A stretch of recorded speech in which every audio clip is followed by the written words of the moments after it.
Hey there photography friends, my name is Henry and on this YouTube channel I share the behind the scenes of my photography adventures. Look what landscape photography does to us. Some tips and tricks. Then we've got the line coming in. And of course, a little bit of banter. Get a look at that. Currently releasing one video per day over the Advent period. So make sure that you subscribe to the channel and hit that little notification bell so that you don't miss any of these uploads. Now let's get into today's video.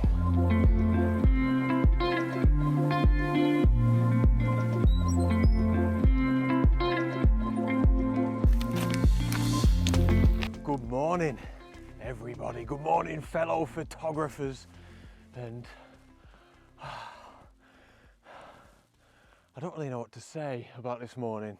It might be a little bit drab, but the sun isn't up yet, so I shouldn't judge so early. So in today's video, I want to talk about something with my photography that was a massive turning point. Something I started doing, I started implementing that, really started to change things. Now I will say right off the bat, this is absolutely not a quick fix. It requires effort and it requires time. But if this is something that you're not doing already, I think it's going to make a massive difference to your photography.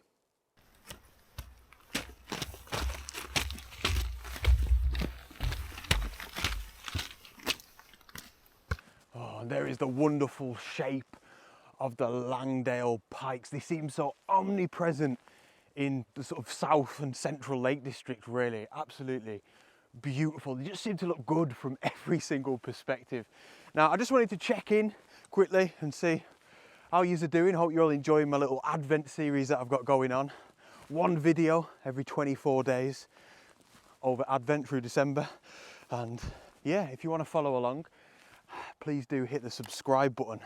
There are plenty more videos to come. Now, in today's video, we're hiking up quite a small fell called Side Pike, but it is small and mighty.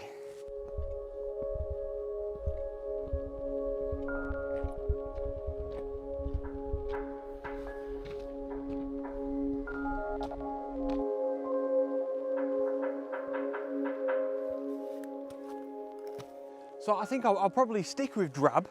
I think that was a fair assessment, but in saying that, I mean, if you look back towards Pike of Blisco here and Wetherlam looming off in the distance behind my head, the clouds are really nice. So what we're losing in light, we're gaining in some really nice clouds. And that actually brings me on quite nicely to what I wanted to talk about today, and that is post-processing. And look, I know a lot of you probably don't want to hear that because you might be struggling with post-processing. You might not believe in post-processing. If I'm being honest, I never used to.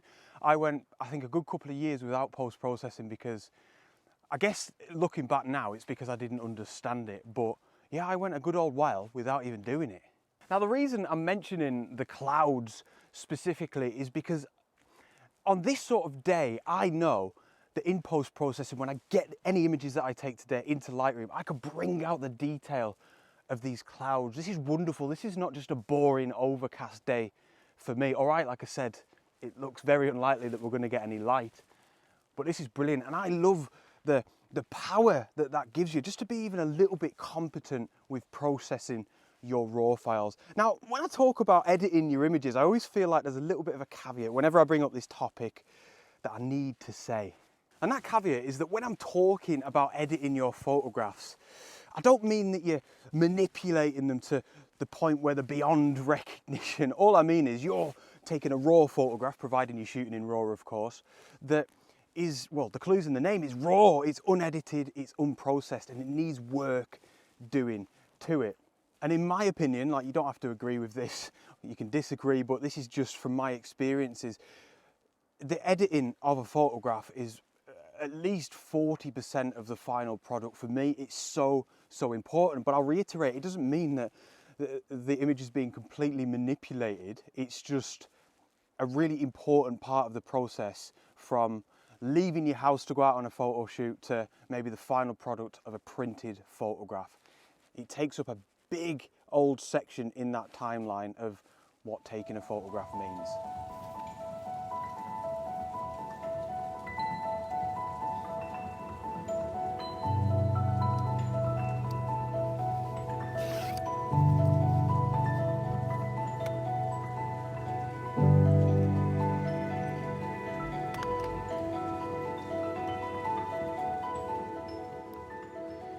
So I thought it'd be interesting, for every single photograph that I take today, I will show you the raw file and then I will show you my processed file straight after it, so you can see the, you know, the post-processing, the editing that I've done to each photograph. Now, it's really difficult to get this across because I guess it maybe doesn't come across well on the camera, but again, it might just look like it's a bit overcast, a little bit boring, but although the clouds aren't extremely dramatic and moody, there is a lot of detail up there. And if I try and show you on the back of my camera here, you can see, look, it really looks quite washed out, the sky on the camera. It doesn't look like there's much detail up there at all. So this image is being taken at ISO 64 f11 and it's a 1 second exposure. We're past the sunrise now, but I think it goes back to the term that I used earlier on in the video, drab. I think that is really reinforced now. 1 second exposure, man. It is so dull and dark. Now, I'll show you this raw file in a sec and the post-processed image. I think the composition's all right, maybe not the best in the world. I don't know if the balance might be a little bit off. We've got a Weatherlam and sort of the extremity of Pike Blisco on the right-hand side, and then we've got Blee Tarn on the left. And I feel like the Tarn holds quite a lot of weight compared to the two mountains, but yeah, maybe not the best. But I really want you to, I suppose, keep an eye on the sky more than anything. And I guess going back to what I was saying before about the power that it gives you to know that you've got the ability to post-process an image. It's like a connection between being out on location. In this example, I'm looking at the sky and I know 100% that I can bring that detail out in post-production. So see how my post-processing workflow that's frigging in the future is helping me in the here and now.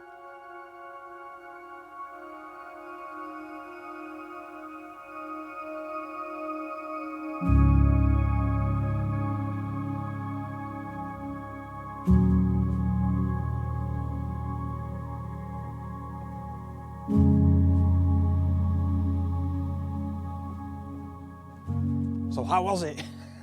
Well, could you see the detail in the clouds at the very least? That would be a downer, wouldn't it?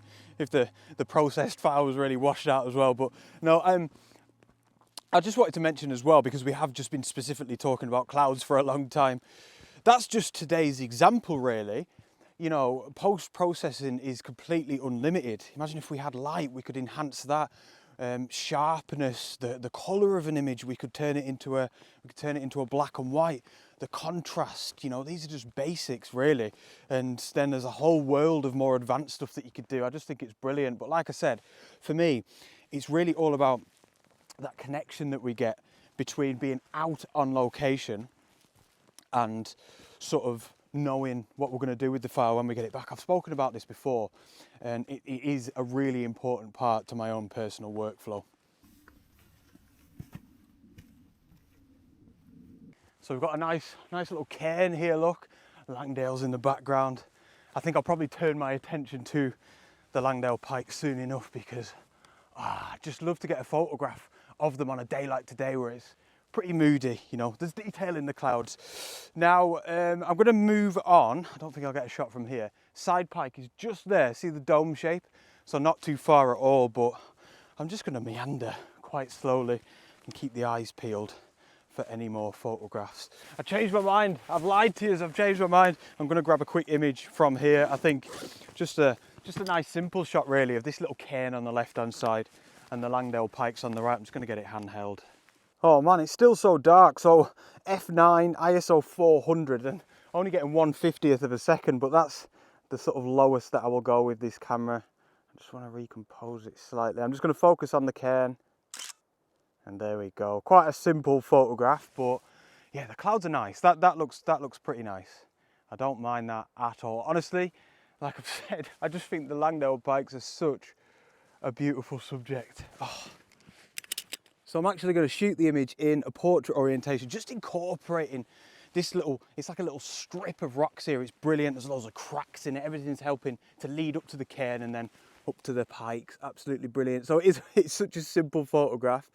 I'm really close to the rocks, or my lens is really close to the rocks here, so I'm going to stop down to f11 and then pop the ISO up to 640. So 1/50th of a second, f11 and ISO 640. I probably should be using the tripod really, but it's just a quick snapshot. There we go. Absolute beauty. I just, honestly, I love the Langdale pikes. I think they are just a gorgeous subject. Definitely my favourite mountain range in the Lake District. Probably in the world, to be honest. Right, not too far till we get to Side Pike.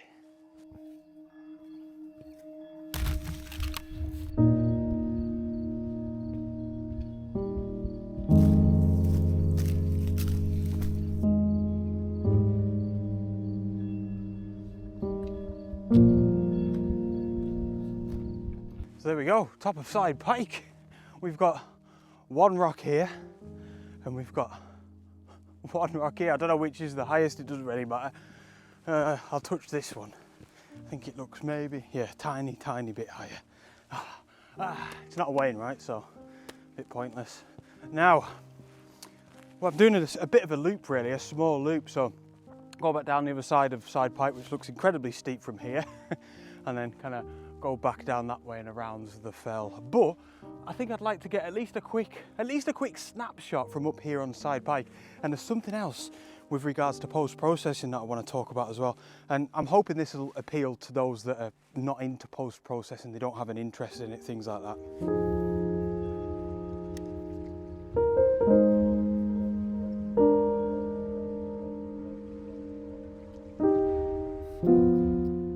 I've been trying a few different compositions, some different perspectives, as you do, you know, just moving around.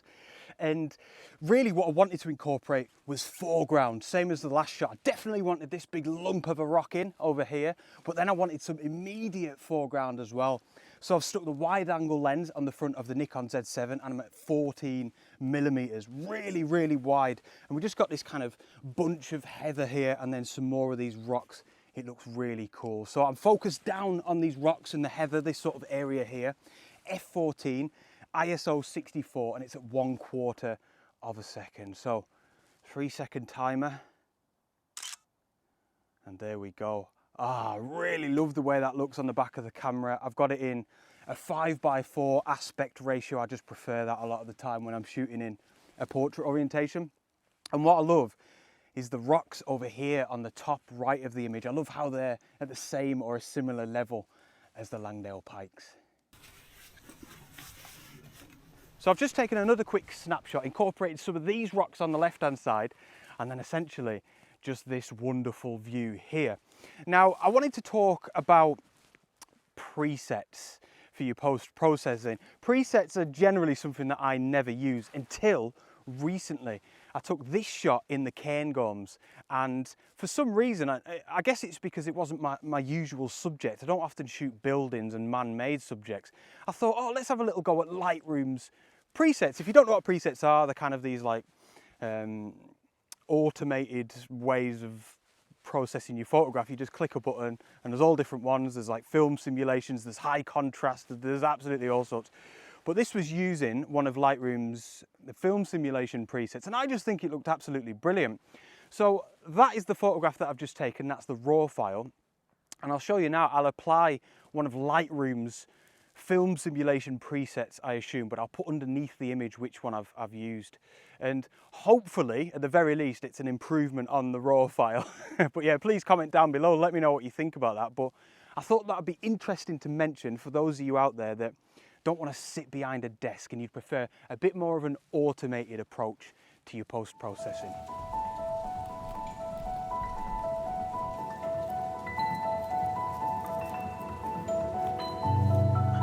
So sometime over, I don't know, let me have a look. Yeah, sometime over the next 45 minutes, it's forecast to start raining quite heavily, and I, daft old Henry, haven't got my waterproofs. I've left them at home, so I'm keen to get back to the van. But thank you so very much for tuning in. Please do hit the subscribe button and the little notification bell so you can follow me along on this little Advent series where I'll be releasing one video per day right up until Christmas Eve.